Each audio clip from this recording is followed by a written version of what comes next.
In a house so loud, three boys running around. A baby girl so sweet, life's a hectic beat. Welcome back to our lovely chaos. We're back today. Yes. We took a week off. We took a week off, guys, because we celebrated us and our 10 official episodes, technically. Yeah, but it was 11. But and if you know, my favorite number is 11. But yeah, so we kind of took a little moment to just recap on all the episodes we've done, everything we've talked about, and the journey of how this chaos started. And honestly, looking back, it's like, wow. Yeah. Now when I get on the microphone, it's a whole person of when I started. Mm-hmm. And it gets easier and easier. It gets easier and easier, but not only that, guys. I think with everything, this is like your sign, right? Like anything in life, at the beginning, it feels awkward. Just start. It feels weird.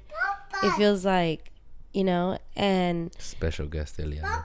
Yeah, special guest Eliana and her Papa Fry.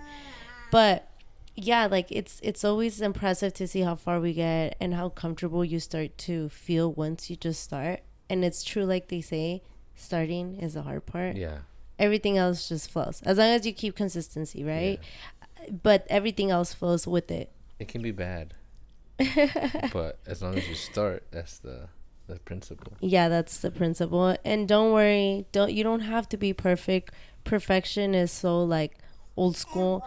I feel like every day I am taught and reminded that perfection is not even part of it anymore. Mm-hmm. Like people want to see the real you. They want to see the raw. They just care that you're consistent. Yes, they care that you're consistent because they want to continue seeing great things from you, right? Your content creation, your podcast, or hear your podcast, whatever you're doing in life, it doesn't matter, right? So, but yeah, today's podcast, again, guys, brought to you by El Mundial. I just kidding. Sponsor us Mundial at this point, please, FIFA. I don't know what you're waiting for. So, we're talking about Eric today because I feel like we've never really talked about who Eric is and what Eric is about, who he used to be but still tries to keep it. And I think a lot of us lose that as parents, like who we used to be before we were parents. And I think we talked a lot about me because we love that, who I was, what I did, how I got here. Know, I don't like talking about myself. And he doesn't like to he doesn't love talking about himself. But you guys don't see, but there's real chaos happening behind the scenes. But he doesn't like talking about himself because he's just that modest, Pero it's his turn this time around because we need to know. We need to get to know a little bit of Eric, who he is. Eric Avalos, o como le digo yo a veces, Avalos. Because she gets mad. That's what she calls him. Yeah, I call him Avalos. But anyway, so it's kind of going to be like me interviewing him a little bit. If you guys are here for it, you guys are here for it. Get to know him better. If not, too bad, I guess. This is what this podcast is about today, okay? So, I feel like this episode, sorry. So, I feel like a lot of people don't know who you are. Like, where you came, like, where obviously we know where you came from, but who you are, like, tus raíces, how you got to be who you are today as Eric, and how that has changed, because who you were before I met you is a whole different person of who you are today. So how did you get there, and how has this whole experience of this year around, I feel like being part of completely different things in life, like attending certain things that you never thought you were, going to the Mundial. I always knew I would go, but I never knew it was going to be like for free, because we won the giveaway. I don't even think for free, but the way you experienced that's my point. Yeah. Let me finish. It's going to be, first of all, for free. Those tickets, some people pay thousands of dollars just to be able to go to a game. Mm-hmm. And then to actually be a pitch side, like it was just surreal, Mm-hmm. It was just an emotion that you just don't explain. You can't explain because it's like you never think something like that is possible. Yeah. You know what I mean? Like, yeah, like she was saying, like, growing up, I was just all about soccer. Perdón, fútbol, because, well, soccer doesn't exist. And, yeah, what? Yeah, I was just explain that to me. What do you mean soccer doesn't exist? Well, because soccer's just the only country in the world to call it soccer is the U.S. Everybody else calls it football, like football. Soccer, the word el soccer. Yo he escuchado de chiquita el soccer. Well, yeah, that's because you're basically born white. Oh. Yeah, you're Mexican, but full-blooded Mexican. Soy mexicana. Yeah. But you grew up in the OC. But yeah, I'm kind of white. Anyways, go ahead. Sorry, I never heard that before. That's brand new information to me right now. I thought el soccer or soccer came from Mexico. Like no. Seriously? Football. No. Yes. No, you're just being extra right now. No, you don't. No, I swear. No. I didn't know that. I really thought it was like I thought it was normal for people in like Mexico or whatever, Latino America, decir soccer. Like that's what I thought. No. Okay, continue. Well, I'm sorry. I guess I'm new to this bag. I don't know whatever it's called. It's real, guys. I swear. Anyways, go ahead.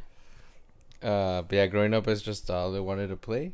I was playing, practicing, juggling the ball, just learning tricks, and started playing club soccer, football, and everything, and just traveling.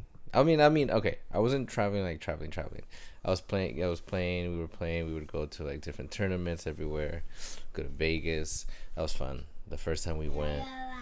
Shout out to my Colton America team growing up. That was a blast. Yeah, we would go the first time we went to Vegas. We didn't get scored on, just like Mexico right now. We're not getting scored on. We won everything straight. We won the championship. It was just an amazing feeling. And then, yeah, so being able to experience something like that for the Spain-Austria game, knockouts, that was just a dream. I even teared up like before the game because I was like, yeah, wow. I was trying to record him, but he was obviously, if you know Eric, he does not like to show that sensitive part of him because it's my emotional side. Yeah, and I'm already an emotional dude, like behind the closed doors and stuff like that. Yeah, but he doesn't like to be put on the spot. Actually show it to everybody. It's not something I would really like. Yeah. But yeah, it was just a great experience. The thing that it was really cool. The only thing, obviously, during halftime, like we literally saw the players like face to face, maybe within like 6 to 10 feet. Mm-hmm. And they literally told us, they're like, hey, try not to talk to them. Obviously, it was they're in concentration mode. I was like, yeah, you know what? Unfocused. As much as I would have like, hey, let me get an autograph. No, we couldn't get autographs or anything like that. He was but ready just being there was just a great, amazing experience that it's just hard to describe. Like right now, I'm still in shock that we even did that yesterday. Just like, okay, was it just a dream or was it real? Obviously, it was real, Yeah, it was. And if you guys check out Telemundo, the repeat of the game, you can actually see us. You can see that it was us right there in the back. We were both wearing red. Like we were there. The rest of the 75,000 people that were there. Yeah. Yeah, you can see that we were like right behind the Austria goalie. But I think it was just a great experience because we got to experience it together. Mm-hmm. Not taking it away from anything else. No. I'm just saying no, but I'm just saying you asked how I felt, and that's how I felt. But also like, it was just we were living in the moment, and I think you don't really do that much nowadays because you're a dad. Mm-hmm. You don't get to live in the moment in certain things that maybe a lot of if things you that weren't, we do or that I do is like I always think about you, my wife, and the kids. What you worry about that we're okay. Yeah. So it was nice to see you enjoy live in the moment, like back in the days when you didn't have kids. I'm not saying that, kids were the issue or, but we did choose to be parents, and it's okay, to not be able to live in the moment anymore. In that way, we still live in the moment, but in a different way. Yeah. Right. That we're living in the moment with our kids. It's like, yeah, we were there, and but in the back of my head, I'm like, dang, like I wish I could have brought the kids. Yeah, we were, because we got to see the mascots for every country. Yeah, good change. But that was like a moment the kids would have gone like. They would have loved it. They would have like just gone crazy about it. And they weren't able to be there, which it was like that little bittersweet moment, but it's okay. Like, I'm manifesting that, somebody's going to take me and the 4 kids to one more game of the Mundial before, this magical time stops. And so I guess this Mundial has been different for Eric. Completely. The only time I've ever seen a Mundial was through the TV. Yeah, but also, like, I feel like what did you tell me the other day? I'm being part of it this time around. Like, like I'm actually interested. And, like, I told him, I was like, well, yeah, I was pregnant. Yeah, when that Natalie, she's been actually, like, excited about the Mundial. Like, before we got together, like, I would just be watching and playing. Then we started having kids, and we had Julian first. And then it was like, okay, you got to help me with him, obviously. I mean, she would be up all night with him because that was during their first Mundial. And I was like, you know what? Yeah, that's true. I can't really, not give her any attention or Julian any attention because, well, I chose them, to live the rest of my life with. And, yeah, no, so this time. And then every Mundial since then, she's been pregnant until this one. So now it's like, okay. And she's excited to be watching it. So it's like, okay, it's completely different. I know how much you love soccer. Soccer, fútbol. Like, el fútbol para ti has been literally what you live, what you eat, what you drink. Like, literally that's what it was, yeah. Yeah, like you guys, like, now you see him like a professional and like he's guys, all... guys, but like... As guys, like... Hold on. It's because it's like I had it in my head how to say it a certain way, but it's like obviously how old was I? 15, 16-year-old. In that age, it's like, you know what? Yeah, that's all we wanted to play. All we wanted to do was try to be professional soccer players. Yeah, I was gonna say it's like try to get scouted. Like, para decirles todo, like she invited me to go to prom with her. And grad night. And I said no, because obviously we had nationals those weekends. Yeah. So that's how much that's how much football the future mother of his children. He still didn't know. I knew. Hey, but still, think about it though. I said no. Yeah. As much as I did want to go. But we're still together. So things worked out for a reason. If I would have said yes, maybe I wouldn't, maybe we wouldn't have been here today. Diosito has his plans, and he does them for a reason. God knows his plans. And look at us now, going to Mundiales together. Seriously, like, it did make my heart happy, to see you enjoy the moment and be there, because I'm like, this is what I had been manifesting, and it was more for you than me, because I do love football. Like, I am, like, like, when it comes to, like, anything that has to do with Mexico, when it comes to, like, la selección mexicana, any, like, just celebrations, like, I'm all for it. And I'll never get political because it's not my zone of expertise. I will support in the ways that I support without being maybe loud about it, but I will support it my way. But anyways, I always like to put a good name to Mexico, and my way of doing this by celebrating my culture, right? We talked about that in one of the podcasts, how we keep our culture so alive with the kids. Yeah, I think those so now I think you can consider this a culture thing too, right? Yeah. Like football, it's literally a culture, guys, and I don't think there's any other sport out there literally that I could choose my kids to be more culturized about than football, because when I see football, when I see those videos, when I see people, when I'm in a room with people watching football, and I've been to different types of games, like sports games, right? Baseball, I'm not taking it away, but if that's your cup of tea, that's your cup of tea, right? But like baseball, football, basketball, and the feeling you get in a football stadium is just on another level. And I think that's like where you feel like la vida es para sentirse así. And it teaches you that, right? Like, hay que vivir la vida como que es un carnaval, es algo que todos los días Dios nos dio para vivirlo. Thank you. Dios nos lo dio para celebrarlo, like a lo grande. Like sometimes we sit there and we dwell on the sad things about life, which we should, but we shouldn't take life for granted because we are so blessed to wake up every day. We shouldn't dwell on it, but we just acknowledge it and, you know, live past it. Yeah, because sometimes, no, but like, you know, we're going through this like phase of like, accept it. I mean, I know for some people it can be very hard. Yeah, obviously, that's what I was gonna say. And not only that, but like the Mundial is going on right now, and what happened in Venezuela. But I like watching the stories. Like I was going, that's the same day I think, or the day after I went to VidCon. I was going to VidCon.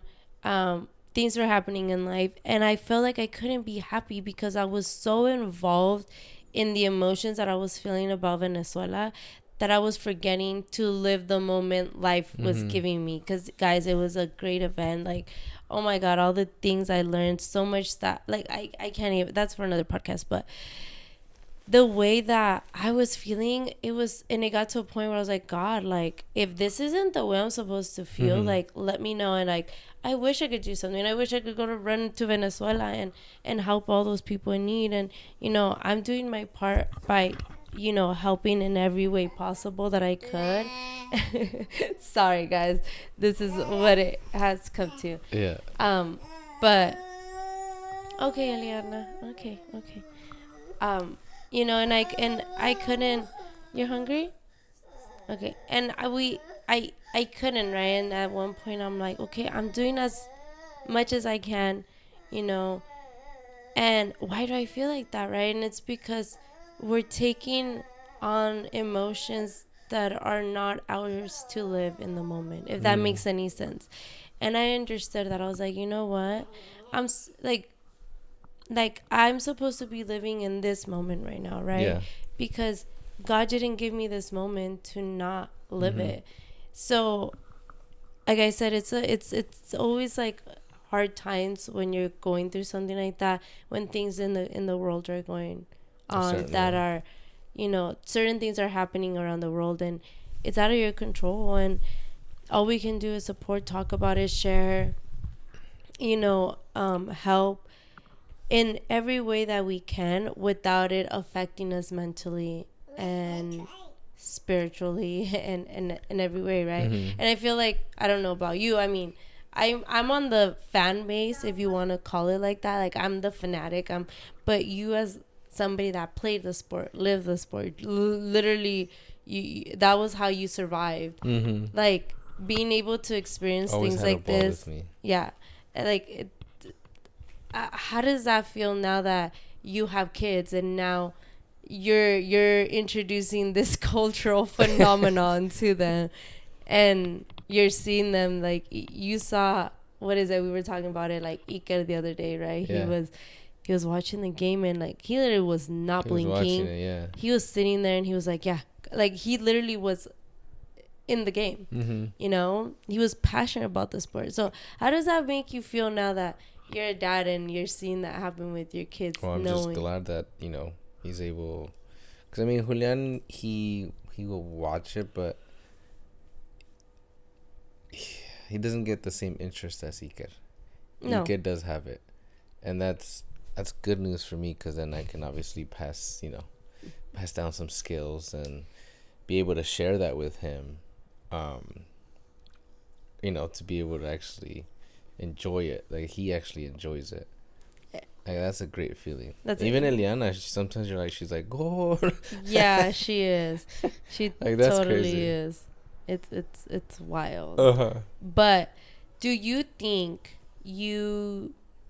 obviously you dream, like you said earlier, you like dream of being a professional soccer player at one point in your life, and obviously that wasn't in God's plan. No, I mean, there was this one tournament that there was scouts. It was for Atlas. Mm-hmm. Have we talked about that? I don't know. And they chose my name. Oh yeah, we did talk about it. Okay, but they chose my name, but I had a broken phone where the screen was cracked, so and then I was supposed to give just my parents' phone number, but I didn't pay attention to that, so I gave them one of mine and one of, I can't remember if it was my mom or my dad. And so I don't know if technically if they did call me or not to be able to go to Guadalajara and kind of try out. One of my teammates did go, and unfortunately he didn't make it though, but that would have been a cool experience. Yeah. Also, but I mean, just knowing that they did choose me and actually like the way I play, that was a big deal. Like, that was just a huge deal. Sí, ahorita te lo doy, okay? We're almost done. Ahorita te la doy. She had to notice her table. No. And so I go, oh, sorry, lost concentration thanks to Liana's special appearance. But how did, like, being a soccer player make you the person you are today, as far as maybe discipline, commitment, resilience, never giving up? Like, do you feel like it has a big part in who you are today? Oh, it definitely does, because I mean, it takes a lot of dedication to be able to just practice so much. Like, even during high school, there was like a lot of friends that would go party, and you know, some would do drugs, some would drink and stuff like that. But me, I wouldn't. I wouldn't do any of that because, well, shoot, I was, you know, committed to my health, you know, being stronger, being faster, to be able to play better.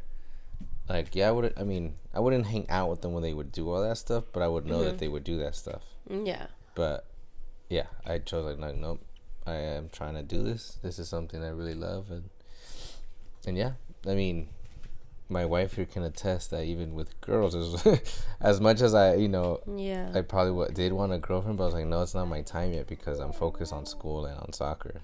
So yeah, he was determined, guys. When I tell you, he was determined. Anyways, let's not talk about those times of life. I think that you are now realizing why God allowed you to be a soccer player for so many years, and learn that what is it called, those skills that you learn in soccer, like it taught you who you are today, and like running your business and running 4 kids and running a wife that's very, very complicated to, like, a wife that's very complicated. I'm like the soccer ball, right? You got to learn how to juggle, manage, you know, score that goal. That's a good way of, you know? Yeah. So I think everything in life comes with a purpose. And like I said, it was just so nice to see you in the stadium, and I think it made you realize of how much we can accomplish.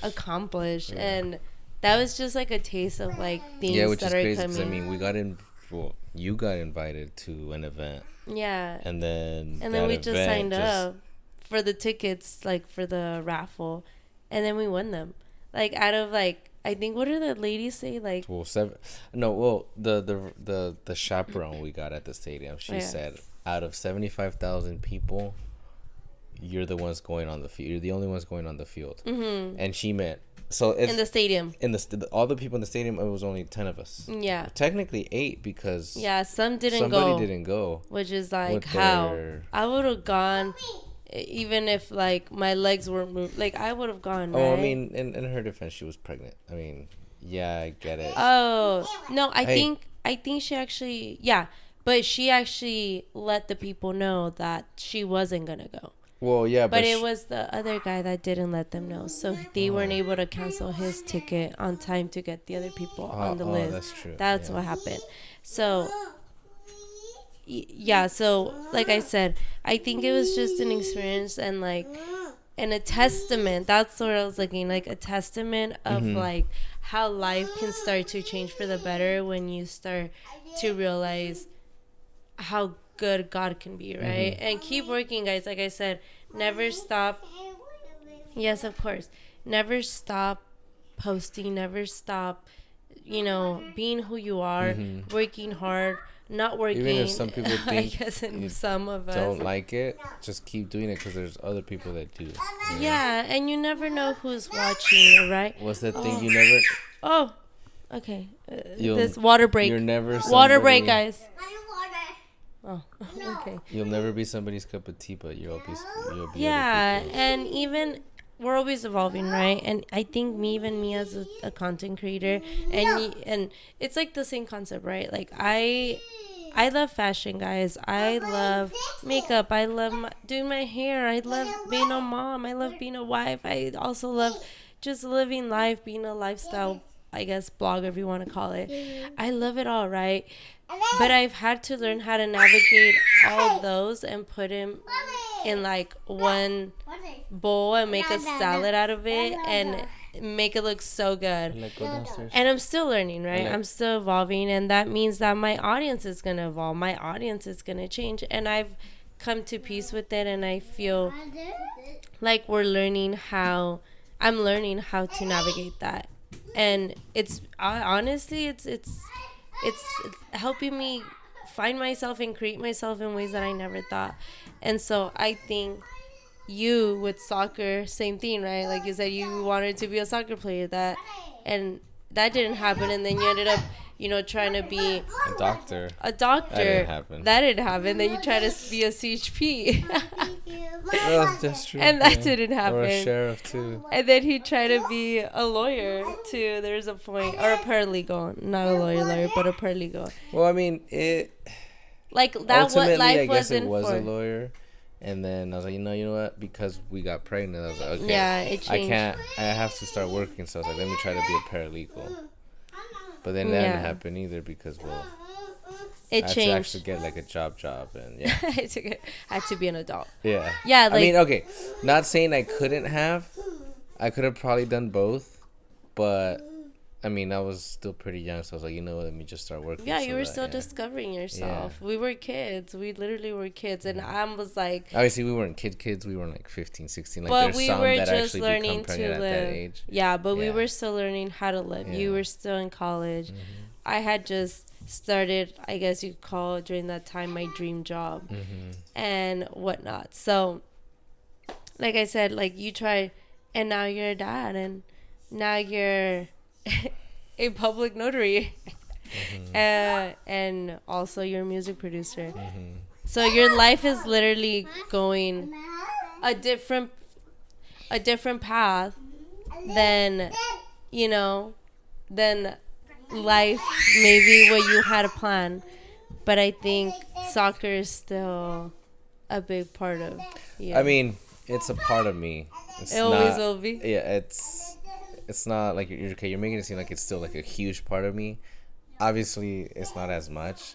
Like I said, I stopped watching it because obviously we had kids, and that's kind of hard to be able to watch. I watch it. I watched the Mundial.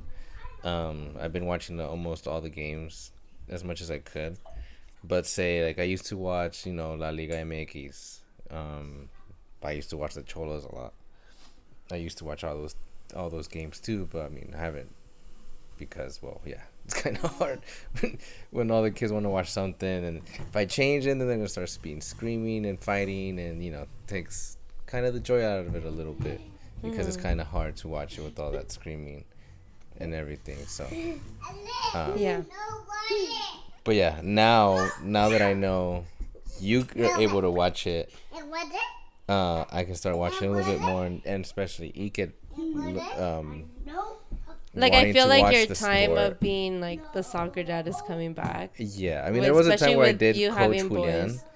What did I coach him once? No, like twice. Was it twice? Yeah. No, it's just the first. No, year. It was twice. It was the year you coached by yourself, and then the year where you were coaching with the guy. Luke's dad. Luke's dad, because it was the same year. No, then the second where they asked you to like coach every so often, like because he sometimes couldn't make it to the practice. You coach only like once or twice, but. Oh well, yeah. You're right. Yeah, it was like twice. Yeah, that is true. And so that was cool. Yeah, but I mean now going back to it. I found out that players that I used to play with are actual coaches for a club team, so we're gonna actually just sign up Iked with them. And the cool part too is that my cousin, he actually coaches with them as well, so they actually have an event today. Oh, nice. Yeah, from 6 to 9. I just saw. Oh, okay. And there's an ex-professional soccer player that plays. Oh, nice. But they're gonna, I guess, go and sign autographs. Cool. It's in Rialto, I think. So, yeah. But, guys, that was a little bit of Eric. There's so much more, but like I said, we're still cracking him like an egg. A little bit. To do it out in like this type of. He can't concentrate with the chaos. To do it in this type of environment. So obviously. Oh yeah. She knows me, but for everybody else to know me, that's the it's gonna take a while, guys. Yeah. We just got the yolk out. No, we just cracked the surface. We just cracked the surface. There's so much more.